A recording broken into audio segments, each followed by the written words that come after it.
السلام عليكم ورحمة الله وبركاته. أنا الدكتور مهيدي مردود الملحم. تجيني كثير رسائل واستفسارات إنه يا دكتور ابني يشخر بالليل، حتى على الدكتور حكى إنه لازم شيل اللوزات تبعه أو الناميات. فهذا الفيديو مهم لأنه هاي المشكلة شائعة سواء عند الصغار أو عند الكبار. بشكل عام يعني نحن الإنسان بشكل طبيعي يتنفس عن طريق الأنف، وإذا اضطر إذا تسكر الأنف رشح قرب أو حصل مشكلة يتنفس عن طريق الفم. لما يتنفس الإنسان عن طريق الأنف فيوجد غشاء مخاطي وشعيرات دموية كثيرة، فهي لها دور أنها ترطب الهواء وتدفيه فيدخل هواء رطب ودافئ للرئتين، بالإضافة إلى أنه الخلايا اللمفاوية الموجودة بهذه المنطقة تلتقط الجراثيم والفيروسات وتقضي عليها. لذلك الناميات ولا اللوزات هي أنسجة لمفاوية وظيفتها الدفاع عن الجسم. بالإضافة أن وجود الشعر بهذه المنطقة ينقي الهواء أيضا من الملوثات، جزيئات صغيرة لا ترى بالعين المجردة إذا دخلت للرئة تسبب مشاكل. لذلك الإنسان أو الطفل اللي يعاني من ضخامة في الناميات فيتسكر الأنف بيصير مجبر يتنفس عن طريق الفم، فيفقد هاي الأمور اللي هي تنقية الهواء من الجراثيم من الفيروسات ومن الملوثات.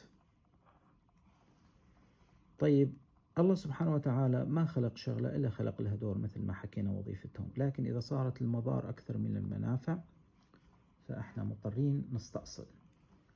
شلون تصير المضار أكثر من المنافع؟ الانسداد المزمن ليس فقط أثناء الرشح والقريب، لأنه أثناء الرشح والقريب تحتقن هي الخلايا اللمفاوية والأنسجة اللمفاوية بشكل طبيعي، تحتقن لأنها يكون في تكاثر الفيروسات بشكل كبير وتحتقن لكي تدافع عن الجسم.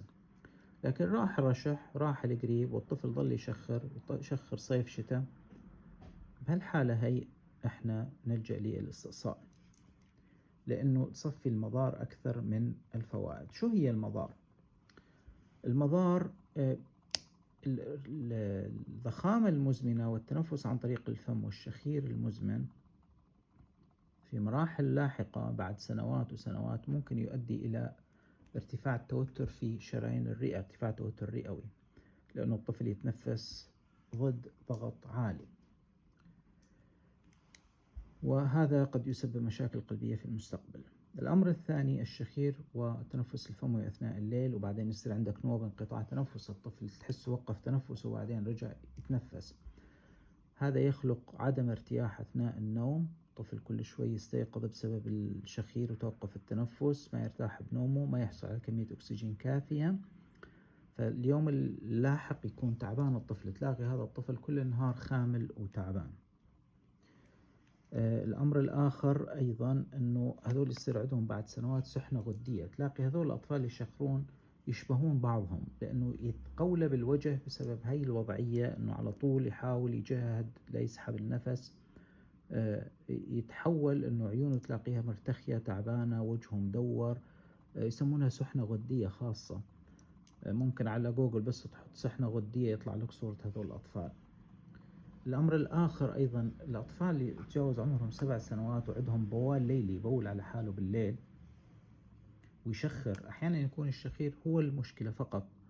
بالحالة العادية هو إذا الطفل ما نشف أبدا وعلى طول يبول بالليل نسميه بوال ليلي بدئي، يكون عادة المراكز العصبية المسؤولة عن التبول غير ناضجة.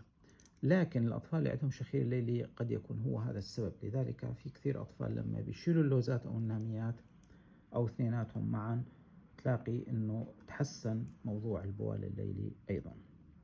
لهالسبب بشكل مختصر يعني الأطفال اللي عندهم شخير مزمن صيف شتاء خارج أوقات الرشح والقريب فهذول الأفضل استئصال اللوزات والنامية أو الناميات أو كلاهما معا. هذا اللي حبيت أشارككم به. حياكم الله جميعا ودمتم بصحة وعافية. أخوكم الدكتور مهيدي مردود الملحم.